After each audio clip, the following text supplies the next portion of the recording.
नमस्कार सभी को। इम्पैक्ट एकेडमी के ऑनलाइन प्लेटफॉर्म पे आप सभी का स्वागत है। हमारी जो सीरीज चल रही है कंप्यूटर की, तो उसमें हमारा ये नेक्स्ट वीडियो है। इससे पहले आपने देख लिया होगा, इससे पहले की जो वीडियो थी हमने उसमें एक्सरसाइज करी थी, पहली एक्सरसाइज। ये हमारी सेकंड एक्सरसाइज की वीडियो है, ठीक है। तो चलिए स्टार्ट करते हैं, देखते हैं हमारा पहला क्वेश्चन क्या है। डैश डिवाइस आंतरिक या बाहरी डिवाइस हैं जो आंतरिक या बाहरी यानी कि दोनों में बात करेंगे, इंग्लिश और हिंदी, इंटरनल और एक्सटर्नल, ठीक है। इंटरनल और एक्सटर्नल जो सीधे कंप्यूटर से जुड़ते हैं, ठीक है, लेकिन कंप्यूटर के प्राथमिक कार्य में योगदान नहीं देते। यानी कि कंप्यूटर का जो प्राथमिक कार्य है कैलकुलेशन का है, उसमें योगदान नहीं देते, लेकिन जुड़ते कंप्यूटर से हैं। तो ऐसी डिवाइस जो होती है उनको क्या बोलते हैं? पेरिफेरल्स, ठीक है। कल की वीडियो में भी हमने जिक्र किया था और अभी इसमें भी हम जिक्र कर रहे हैं किसका? पेरिफेरल्स का। पेरिफेरल्स वो सारी डिवाइस हैं जिन्हें हम कंप्यूटर से जोड़ते हैं, ठीक है, जिन्हें हम कंप्यूटर से जोड़ते हैं और कंप्यूटर को ये या तो डाटा इनपुट देने के काम आते हैं या डाटा कंप्यूटर से आउटपुट लेने के काम आते हैं, ठीक है।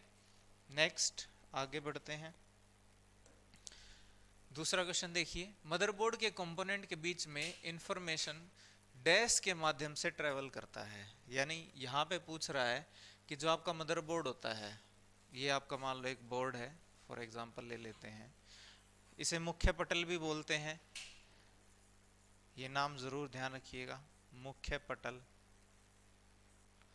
ठीक है। बोर्ड है आपका, मुख्य पटल है। इसके ऊपर अब ये कह रहा है कि जितने भी कंपोनेंट है, यानी कि मान लो यहाँ पे सीपीयू है, यहाँ पे आपका रोम है, यहाँ पे आपका रैम है, ये जितने भी कंपोनेंट हैं, इनके आपस में बीच में जो डाटा है, इंफॉर्मेशन है, वो कैसे ट्रांसफर होगा? वो कैसे ट्रांसफर होगा? वो किसकी सहायता से ट्रांसफर होता है? बस की सहायता से ट्रांसफर होता है। बस, बस यानी कि चैनल या माध्यम आप इसको बोल सकते हो, या केबल के रूप में आप इसको समझ सकते हो कि जहां से डाटा ट्रांसफर होगा, ठीक है। ठीक है जी, तो ये ध्यान रखना है। अब बस के मैंने टाइप आपको बताए थे, आपको ध्यान रखने हैं। बस तीन तरह की होती है, कंट्रोल बस, डाटा बस, और तीसरी होती है आपकी एड्रेस बस,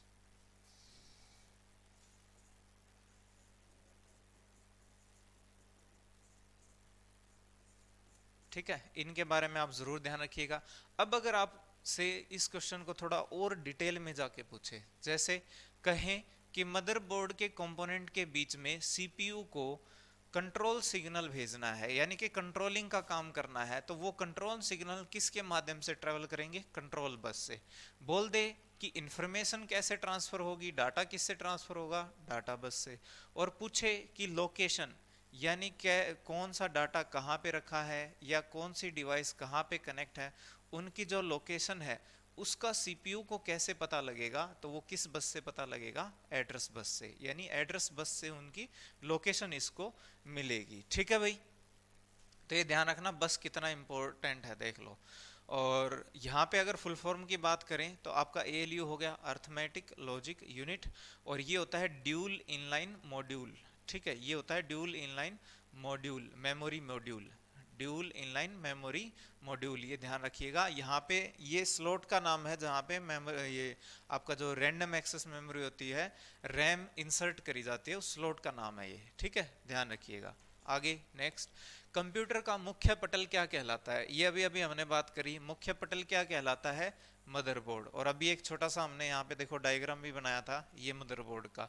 ये यहाँ पे आपका सीपीयू है, ये रैम है, ये यहाँ पे रोम है, और बहुत सी चीजें भी इसके ऊपर है। तो ये आपका मेन जो है, और जितने भी आपके पेरिफेरल्स हैं वो यहाँ पे पोर्ट बने होते हैं, उनसे कनेक्ट होते हैं। ये ध्यान रखिएगा, यहाँ पे पोर्ट बने होते हैं, और यहाँ पे अगर कोई बोर्ड पे जगह है जिसके अंदर हमें चिप लगानी है, जैसे कि रैम लगानी है, तो उनको बोलते हैं स्लॉट, उनको बोलते हैं स्लॉट।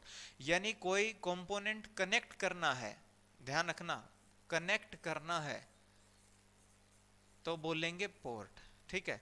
लेकिन क्षमता को बढ़ाना है, एक्सटेंड करना है, एक्सटेंड शब्द आए तो फिर आप किस पे जाओगे, स्लॉट पे। तो ये हमारा मुख्य पटल है या मदरबोर्ड है, ठीक है। उसके बाद आगे नेक्स्ट, पीसी का पूरा नाम क्या है? पीसी का पूरा नाम है पर्सनल कंप्यूटर, यानी सिंपल फुल फॉर्म पूछी है। पीसी को बोलते हैं पर्सनल कंप्यूटर, हिंदी में बोल देंगे व्यक्तिगत कंप्यूटर, व्यक्तिगत कंप्यूटर। या ये हमारा एक छोटा कंप्यूटर भी होता है, यानी हम इनको माइक्रो कंप्यूटर भी बोल देते हैं, ठीक है। यानी जो हमारे साइज के हिसाब से सबसे छोटे जो कंप्यूटर है, माइक्रो कंप्यूटर है, उनमें से ये आता है। तो माइक्रो कंप्यूटर ही हम किस पर्सनल कंप्यूटर की तरह उपयोग करते हैं, ठीक है। तो ये ध्यान रखिएगा। तो प्राइवेट इसको नहीं बोलेंगे, इसको क्या बोलेंगे, पर्सनल, सिर्फ पर्सनल, ये रहेगा आपका पर्सनल। आगे नेक्स्ट, एक्सेसरीज जिन स्थान पर सिस्टम यूनिट से जुड़ते हैं उनको क्या कहते हैं? तो देखो अभी हमने बात करी थी ना कि जो आपका बोर्ड है, बोर्ड के ऊपर एक्सेसरीज जहां पे हम जोड़ते हैं उसे क्या बोलते हैं, पोर्ट। यानी जहां पे एक्सेसरीज हम कनेक्ट करते हैं उसे क्या बोलते हैं, पोर्ट। अगर बाकी ऑप्शंस की बात करें तो ये नाम से कुछ नहीं होता, रिंग और बस ये होती है आपकी टोपोलॉजी, ये होती है टोपोलॉजी। और टोपोलॉजी हमने पढ़ा था, टोपोलॉजी क्या होता है, अरेंजमेंट, कि सिस्टम को किसी नेटवर्क में किस प्रकार से उनको जोड़ा जाएगा, वो होती है अरेंजमेंट। और रिंग टोपोलॉजी क्या थी, सर्कुलर अरेंजमेंट, सर्कुलर अरेंजमेंट। अगर एग्जाम में आ गया आपसे पूछ ले कि सर्कुलर अरेंजमेंट क्या है, तो आपका वो है रिंग टोपोलॉजी। और बस टोपोलॉजी में क्या होता है, एक कॉमन या सेंट्रल केबल होती है, कॉमन या सेंट्रल केबल होती है जिससे सारे डिवाइस कनेक्ट होते हैं, जिससे कंप्यूटर कनेक्ट किए जाते हैं।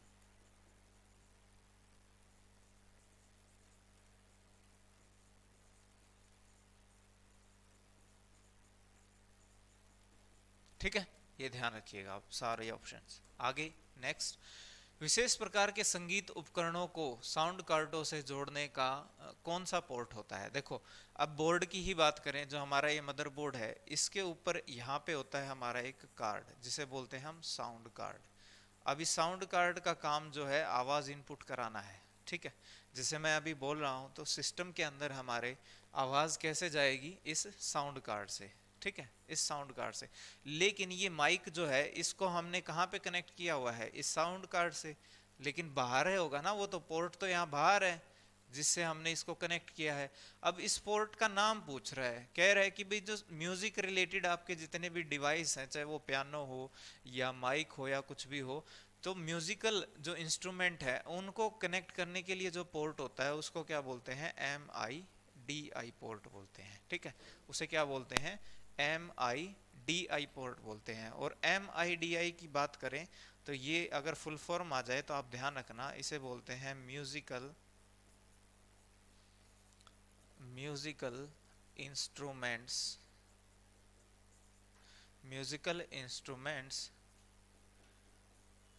Digital interface. ये आप ध्यान रखिएगा, म्यूजिकल इंस्ट्रूमेंट्स डिजिटल इंटरफेस इसको बोलेंगे, ठीक है। उसके अलावा बस आपको बता ही दिया, डाटा या कंट्रोल सिग्नल या एड्रेस जो भी है वो भेजने हैं, वो CPU हमारा ब्रेन हो गया। USB ये भी क्या होता है, एक पोर्ट होता है, USB एक पोर्ट होता है, इसे बोलते हैं यूनिवर्सल सीरियल बस। और इसके पिता किसे बोलते हैं, फादर ऑफ USB बोलते हैं अजय भाट को, अजय V भाट को बोलते हैं। अब आपको ये ध्यान रखना है कि ये वैसे तो इंडियन हैं, लेकिन ये पैदा कहाँ पे हुए हैं, अमेरिका में, ठीक है। वैसे अमेरिकन भी हैं तो, लेकिन भारतीय मूल के हैं, तो इसलिए भारत से भी संबंध इनका हो गया। Ajay Bhatt, father of USB। और ये सबसे ज्यादा कॉमन यूज होने वाला USB पोर्ट है, यानी कि एक ऐसा पोर्ट है जो एक से अधिक एक से ज़्यादा प्रकार की जो डिवाइस है उनको जोड़ने में मदद करता है। तो आपने देखा हो कि कंप्यूटर के अंदर यूएसबी पोर्ट एक ऐसा पोर्ट है जिसमें सीडी डीवीडी भी लगा सकते हैं, हार्ड डिस्क भी लगा सकते हैं, कीबोर्ड माउस सब लगा सकते हैं। तो एक ही पोर्ट ऐसा है जो मल्टीपल डिवाइस को कनेक्ट करता है। तो ये आप ध्यान रखिएगा, ठीक है। आगे नेक्स्ट, यहाँ पे तो आंसर हो गया हमारा MIDI। कंप्यूटर में बिना रुकावट विद्युत आपूर्ति का संक्षिप्त रूप इनमें से क्या है? देखो, बिना रुकावट आपूर्ति, अनइंटरप्टेड पावर सप्लाई। ये क्या बोल रहा है? Uninterrupted power supply. अब देखो यहां से उठाते हैं, ये क्या है आपका U, ये क्या है P और ये क्या है S। तो हमारा क्या बन गया?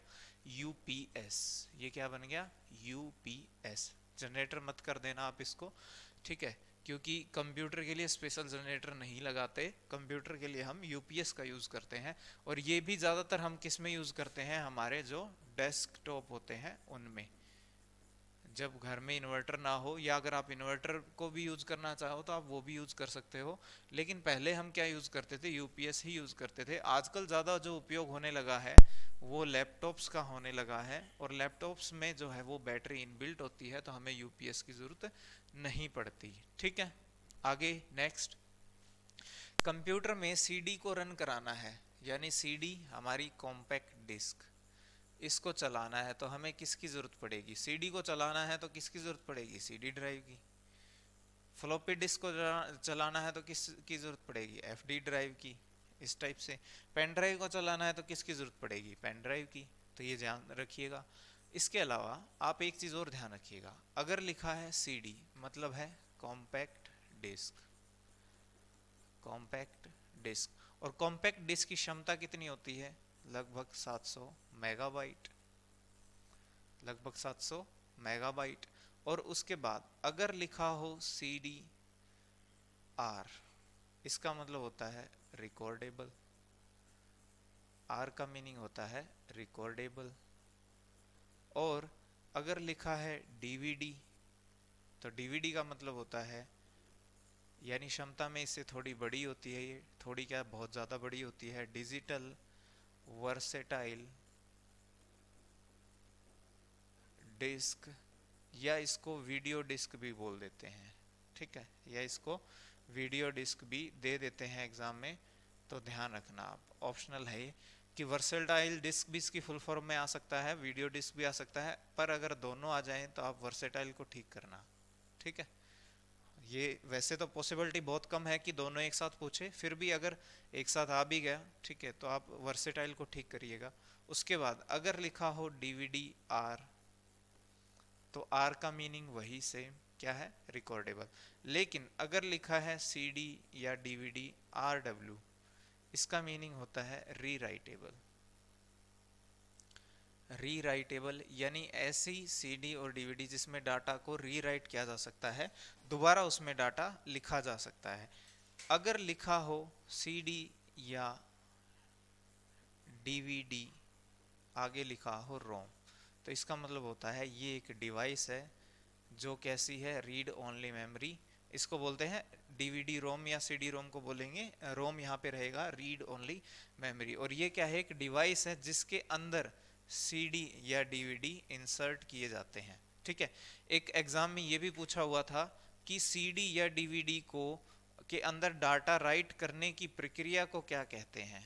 यानी इसमें डाटा राइट करने की प्रक्रिया को कहते हैं बर्न करना, ठीक है, बर्न करना, ये ध्यान रखिएगा। चलिए आगे बढ़ते हैं। नेक्स्ट, एक्सपेंशन कार्ड डैश में इंसर्ट किए जाते हैं। देखिए अभी मैंने आपको बोला था ना कि भाई अगर कोई हमें एसेसरी है वो कनेक्ट करनी है, कोई डिवाइस कनेक्ट करनी है, तो हम पोर्ट से कनेक्ट करेंगे। पर हमें अगर क्षमता बढ़ानी है, एक्सटेंड करना है, तो हम किसका यूज करेंगे? एक्सपेंशन स्लॉट का। तो यहाँ पे एक्सपेंशन कार्ड कहाँ पे डाले जाएंगे? स्लॉट में, एक्सपेंशन स्लॉट में, ठीक है। इसको बोलते हैं एक्सपेंशन स्लॉट, एक्सपेंशन स्लॉट, ये ध्यान रखिएगा, ठीक है। पूरा क्या है? एक्सपेंशन स्लॉट, यानी क्षमता को बढ़ाना, कैपेसिटी को बढ़ाना, क्षमता को बढ़ाने के लिए है ये, ठीक है। पेरिफेरल डिवाइस, एक्स्ट्रा एडिशनल, बाहर से जो इनपुट आउटपुट आपके जो भी डिवाइस हम कनेक्ट करते हैं वही, ठीक है। आगे नेक्स्ट, कंप्यूटर सिस्टम की घड़ी क्या होती है, यानी कंप्यूटर के अंदर क्लॉक का क्या काम है। ये उस क्लॉक की बात नहीं कर रहा जो यहाँ पे टाइम दिखाता है आपको, ये उस क्लॉक की बात बिल्कुल भी नहीं कर रहा है। कहीं आप सोचो कि उस क्लॉक का यहाँ पे जिक्र है, नहीं, उस क्लॉक का यहाँ पे जिक्र नहीं है। यहाँ पे किस क्लॉक का जिक्र है कि जो हमारा ये पर्सनल कंप्यूटर होता है, यानी जो हमारा माइक्रो कंप्यूटर होता है, माइक्रो कंप्यूटर के अंदर लगा होता है सीपीयू, जिसे क्या बोलते हैं, माइक्रो प्रोसेसर, जिसे क्या बोलते हैं, माइक्रो प्रोसेसर या माइक्रो चिप भी बोल देते हैं, ठीक है, ये आप ध्यान रखिएगा। अब जो ये चिप होती है या ये सीपीयू होता है, इसके अंदर लगी होती है क्लॉक, ठीक है, जो क्या जनरेट करती है, सिग्नल्स, जो जनरेट करती है सिग्नल्स, या फिर इनको बोलते हैं क्लॉक पल्स। और जो ये पल्स जो जनरेट होती हैं इस तरह से होती हैं कुछ, ठीक है। जब ये घड़ी पल्स जनरेट करती है तो इन पल्स के हिसाब से ही हमारे जो सीपीयू रीड राइट के काम होते हैं, रीड राइट हो गया, फैच हो गया, फैच, डिकोड, फैच, डिकोड, और जो भी कैलकुलेशन होनी है वो, और उसके बाद रीड और राइट, ये 4 फेस में ये काम करता है, ठीक है। तीसरा कैलकुलेशन वाला फेस हो गया आपका।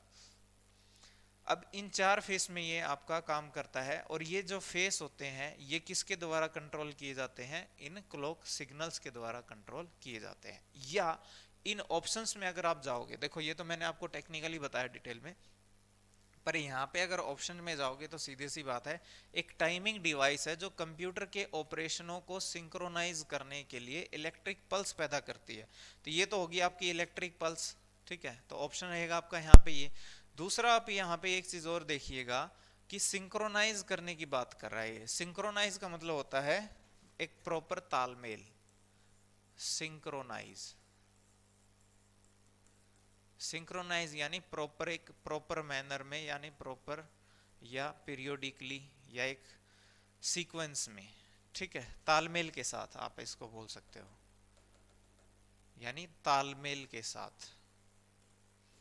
तो अब कंप्यूटर के जितने भी कंपोनेंट हैं उनके बीच में कंप्यूटर जो है, सीपीयू जो है, वो तालमेल कैसे बना पाता है, इसी की वजह से, ये क्योंकि ये सिंक्रोनाइज का काम करती है, तालमेल बनाने का काम करती है सभी कंपोनेंट्स के बीच में, ठीक है। तो ये पल्स ही है या क्लॉक ही है जो सीपीयू को कंट्रोल करती है पूरी तरह से। निम्न में से कौन सा सीपीयू का भाग नहीं है। अब सीपीयू के भाग देखो, इनमें से कौन सा भाग नहीं है, तो सीपीयू में अभी अभी देखो हमने बात करी फैच यूनिट की, डिकोड यूनिट की, तो ये तो भाग हैं सारे, एएलयू भी भाग है। रैम सीपीयू का भाग नहीं है।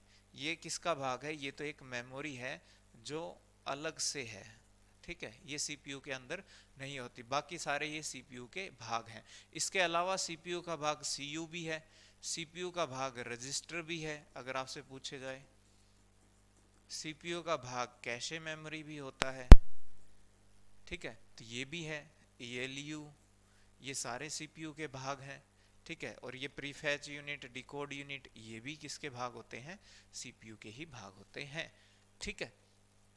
और ये है क्या वैसे, फैच और अगर डिकोड इसकी बात करें, ये होता क्या है कि जब भी, क्योंकि देखो कंप्यूटर किस पे काम करता है, कंप्यूटर करता है हमेशा किस पे, इंस्ट्रक्शन पे, यानी जो भी हम उसको इंस्ट्रक्शन देते हैं उस पे काम करता है।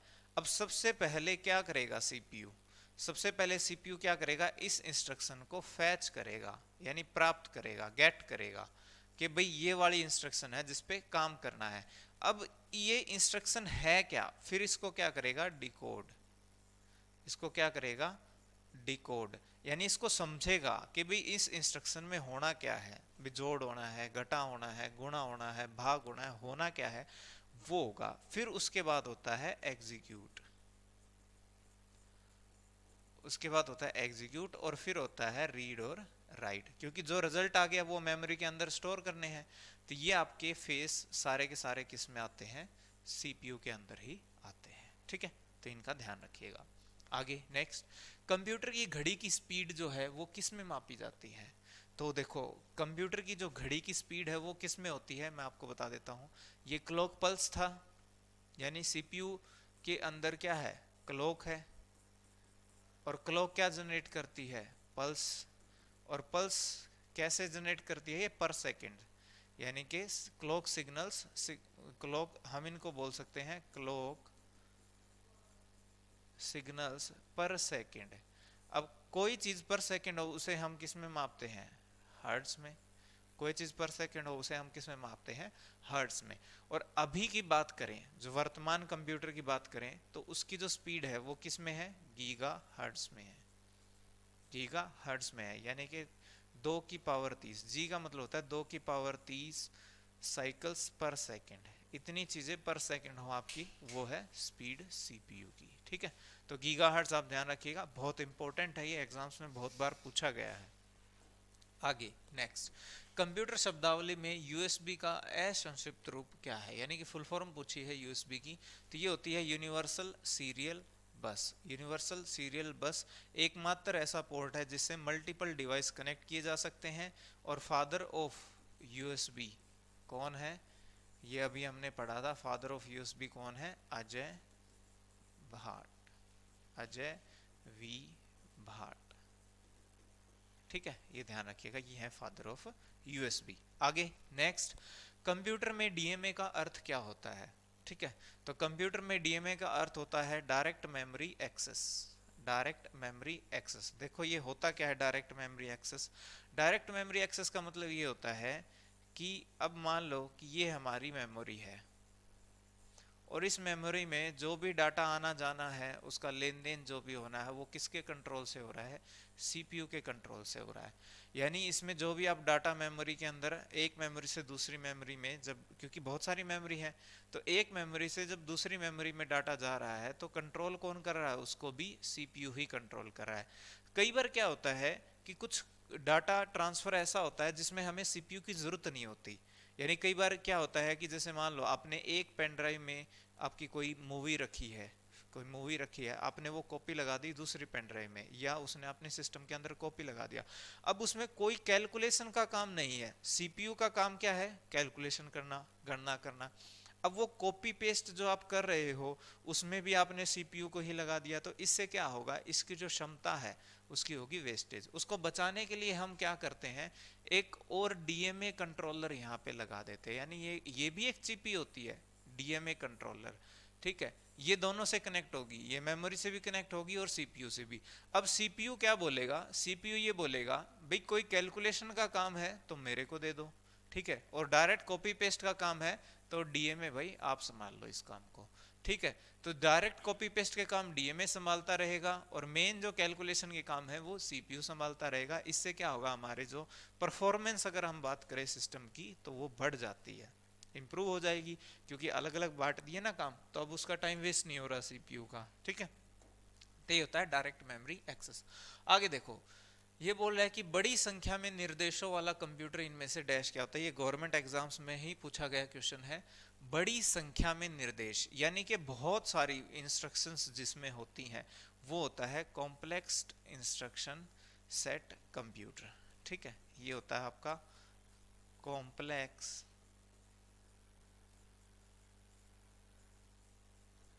इंस्ट्रक्शन सेट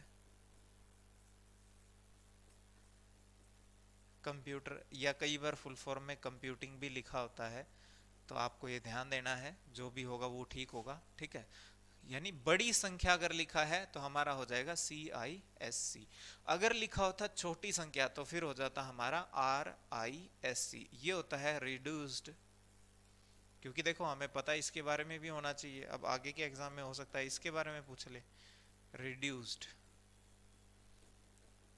बाकी सारा सेम रहेगा, इंस्ट्रक्शन सेट कंप्यूटिंग, बाकी सारा क्या रहेगा, सेम। ये कॉम्प्लेक्स है, यहाँ पे आर का मतलब है रिड्यूस, जिसमें कम निर्देश होते हैं।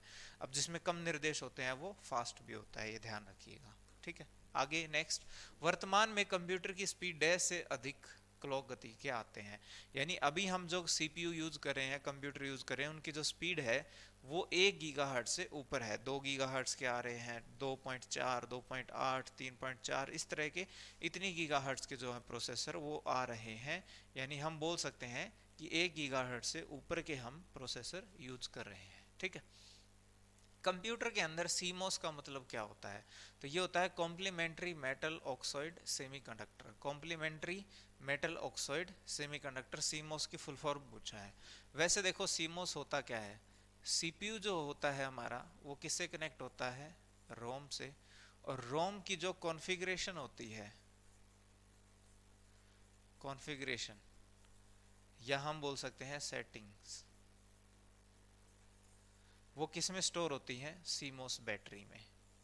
सीमोस बैटरी में कॉम्प्लीमेंट्री मेटल ऑक्साइड बैटरी एक लगी होती है, उसके अंदर ये स्टोर होती है। और ये होती कहाँ पे है?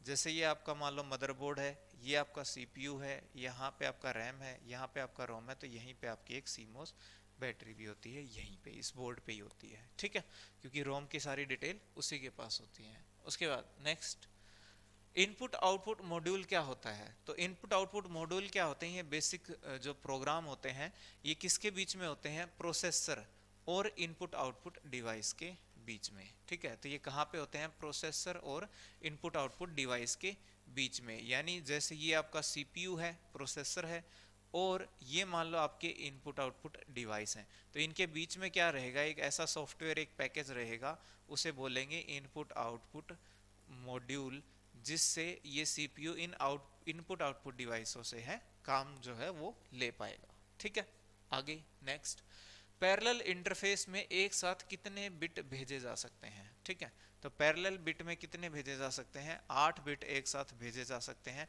पैरेलल का मतलब होता है, देखो कि मान लो ये सेंडर है, ठीक है, और ये एक रिसीवर है। अब इसके पास कुछ डाटा रखा है, जैसे 0 1 0 1 0 1 1 0, मान लो ये डाटा रखा है और इसको इस रिसीवर को भेजना है। तो ये क्या करेगा? इसको ऐसे भेजने के, पैरेलल की बात कर रहा हूं मैं, पैरेलल में क्या करेगा कि ये इसको ऐसे भेजने की बजाय, जैसे 8 बिट है तो वो इनको ऐसे भेजेगा 1 0, जैसे ये हो गया 0 1 1 0 1 0 1 0, इनको एक साथ भेजेगा। ठीक है, एक साथ, यानी 8 बिट ऐसे करके टोटल 8 बिट एक साथ एक ही सेकंड में, एक ही झटके में यहाँ से यहाँ तक पहुँच जाएंगे। ठीक है, इसे बोलते हैं पैरेलल इंटरफेस।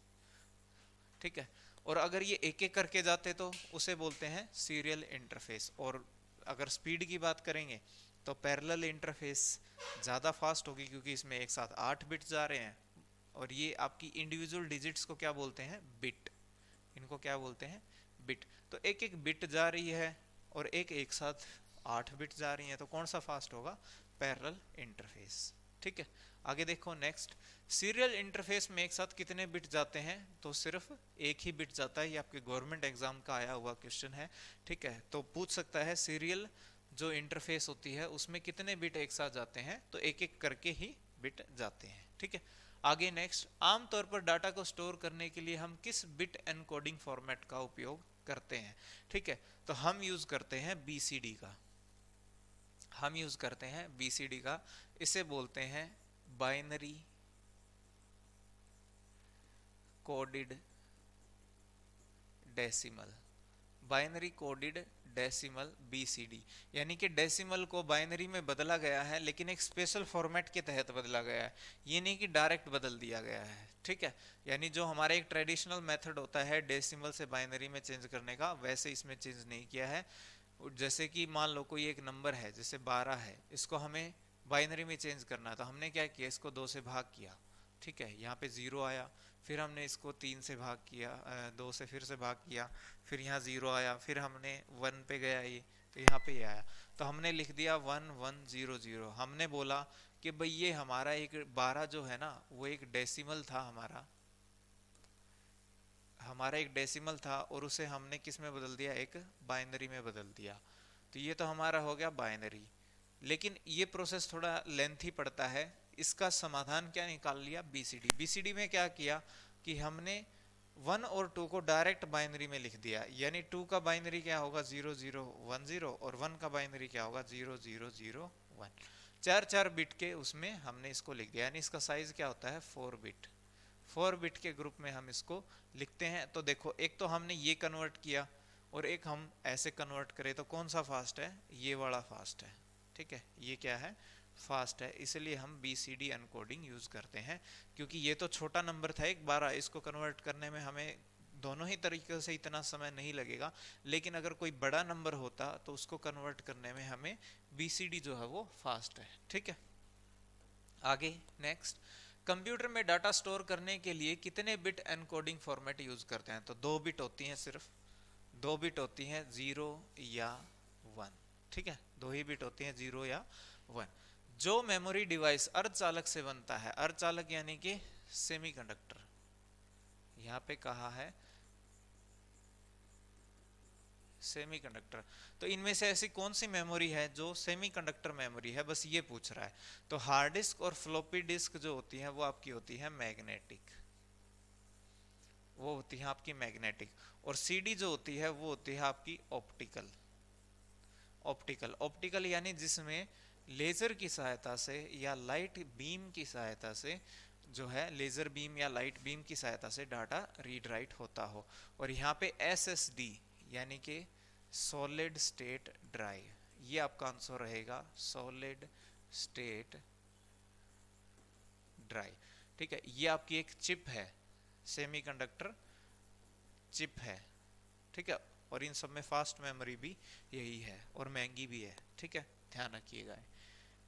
आगे नेक्स्ट, ALU के परिणामों को स्टोर करने के लिए हम किसका उपयोग करते हैं? तो ये बात आ गई CPU के रजिस्टर की। मैंने आपको बताया कि CPU के जो है वो 3 पार्ट होते हैं, एक होता है CU, एक होता है ALU और एक होती है इसकी मेमोरी, इसकी अपनी इनबिल्ट मेमोरी होती है। और इस मेमोरी में 2 चीजें होती है, एक होता है रजिस्टर और एक होता है कैशे मेमोरी। अब रजिस्टर में कुछ प्रमुख रजिस्टर होते हैं, जैसे कि ACC होता है, IR होता है, PC होता है, MAR होता है, MDR या इसको MBR भी बोल देते हैं, ये होते हैं, ठीक है। अब यहाँ पे पूछा है कि ALU के परिणामों यानी अर्थमेटिक लॉजिक यूनिट की जो भी कैलकुलेशंस के जो रिजल्ट होते हैं वो किस में स्टोर होते हैं? ACC में, यानी कि एक्यूमुलेटर में। किस में? एक्यूमुलेटर में। लेकिन अगर अब इसकी जगह पे ये पूछ लेते, बाकी औरों के बारे में पूछ लेते, तो कैसे पूछते? देखो यहाँ पे पूछा परिणामों को स्टोर एक्यूमुलेटर। करंट वर्तमान इंस्ट्रक्शन, अगर पेपर में लिखा है कि वर्तमान इंस्ट्रक्शन स्टोर किस में होगी, तो वो होगी इंस्ट्रक्शन रजिस्टर में, ठीक है। पूछ लिया कि वर्तमान इंस्ट्रक्शन किस में स्टोर होगी, तो IR में। पूछ ले कि नेक्स्ट इंस्ट्रक्शन का एड्रेस या लोकेशन, नेक्स्ट इंस्ट्रक्शन जिस पे काम होना है, नेक्स्ट इंस्ट्रक्शन का एड्रेस, नेक्स्ट इंस्ट्रक्शन एड्रेस वो कहाँ पे स्टोर होगा? तो वो किस पे स्टोर होगा? PC पे। और इसे सीक्वेंस कंट्रोलर भी बोल देते हैं, ठीक है, इसे सीक्वेंस कंट्रोलर भी बोल देते हैं। क्यों? क्योंकि नेक्स्ट इंस्ट्रक्शन यानी कि नेक्स्ट काम जो है वो क्या होना है वो डिसाइड करता है प्रोग्राम काउंटर। उसके बाद MAR होता है मेमोरी एड्रेस रजिस्टर। इसके पास सारी लोकेशंस होती हैं, CPU जिन भी लोकेशंस पे काम करता है, जहां से भी डाटा इसको चाहिए होता है, मेमोरी एड्रेस रजिस्टर। या किसी भी डिवाइस से इसको कनेक्ट होना है तो सभी के लोकेशंस किससे पता चलते हैं? Location address. अगर इसका जिक्र आए लोकेशन एड्रेस का तो आपका जवाब रहेगा मेमोरी एड्रेस रजिस्टर। और MDR ये होता है डाटा रजिस्टर, डाटा या बफर, इसमें डाटा रहेगा आपका, ठीक है, डाटा या बफर स्टोरेज के लिए है ये, ठीक है। तो ये आप ध्यान रखिएगा, ओके। अच्छा, अब इनमें एक चीज और बता देते हैं आपको, रजिस्टर का बता देते हैं। ये रजिस्टर देखो, ये रहा रजिस्टर, ये एक्यूमुलेटर भी एक रजिस्टर है। तो सबसे फास्टेस्ट मेमोरी जो है वो सबसे छोटी, सबसे तेज, सबसे फास्ट, सबसे महंगी जो मेमोरी है वो रजिस्टर है।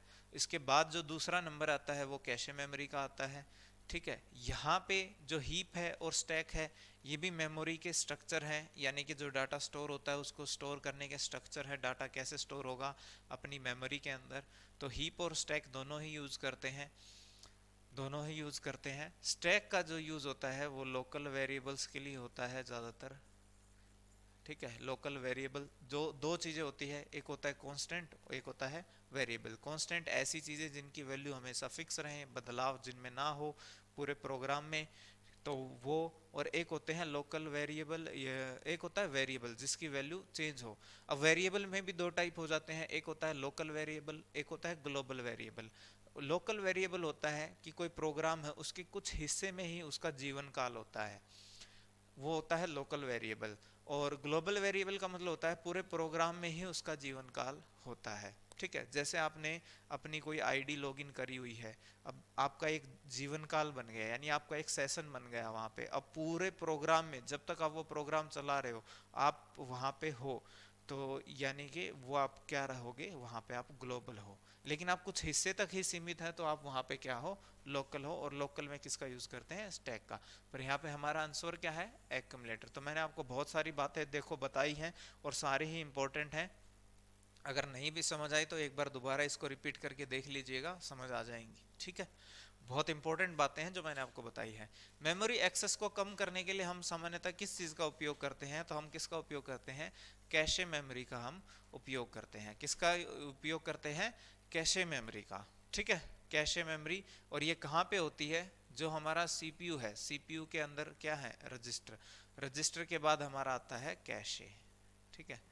पहले आता है हमारा रजिस्टर, फिर आता है कैशे, कैशे के बाद आता है हमारा रैम, और रैम के बाद जो हमारी सेकेंडरी जो हमारी स्टोरेज होती है, सेकेंडरी स्टोरेज या मेमोरी, वो सारी आती हैं। तो ये फ्लो रहता है, आप इसको ध्यान रखिएगा। और यहाँ पे स्पीड को बढ़ाने के लिए किसका यूज किया गया है, कैशे का, ठीक है। और कार्य किस में होते हैं, रैम के अंदर। कार्य किस में होते हैं, रैम के अंदर। कैलकुलेशन सबसे ज्यादा किस में होती है, रजिस्टर के अंदर, ये ध्यान रखना। और एडिशनल स्टोरेज के लिए हम किन का यूज करते हैं, सेकेंडरी मेमोरीज का। Okay, next. CISC का पूरा नाम क्या है, ये 30 नहीं है कुछ भी यहाँ पे, ठीक है। CISC का पूरा नाम क्या है, तो कॉम्प्लेक्स इंस्ट्रक्शन सेट कंप्यूटिंग। ये अभी हमने किया था थोड़ी देर पहले, फुल फॉर्म इसका ध्यान रखिएगा, ठीक है। नेक्स्ट, पाइपलाइनिंग जो है वो एक विशेषता है, इनमें से किसकी, वो विशेषता है रिस्क की, रिड्यूस्ड इंस्ट्रक्शन सेट कंप्यूटिंग की है। पाइपलाइनिंग होता क्या है कि कई सारे काम एक ही लाइन में लगा देना, ठीक है।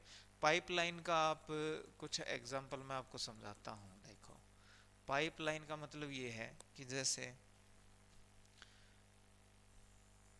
पाइपलाइन का मीनिंग ये है कि जैसे आपकी, हम एक एग्जांपल ले लेते हैं फैक्ट्री का। जैसे पेप्सी की फैक्ट्री है, तो यहाँ पे बोतल 1 है, यहाँ पे बोतल 2 है, यहाँ पे बोतल मान लो 3 है। अब क्या हो रहा है कि पहले फेस में, यानी पहला जो स्टेप है उसके अंदर इस बोतल में क्या हो रहा है, अभी फिल हो रहा है, ठीक है। ये यहाँ नहीं है अभी।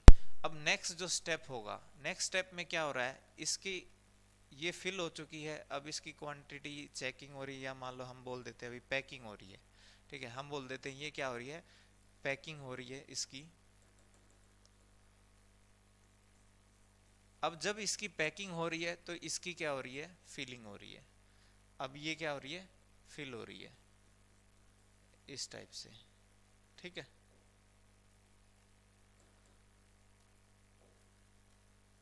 अब ये जब पैक हो रही है तो ये क्या हो रही है, फिल हो रही है। ऐसे ही अब मान लो ये बाहर निकाल दी, तीसरे फेस में ये बाहर निकाल दी।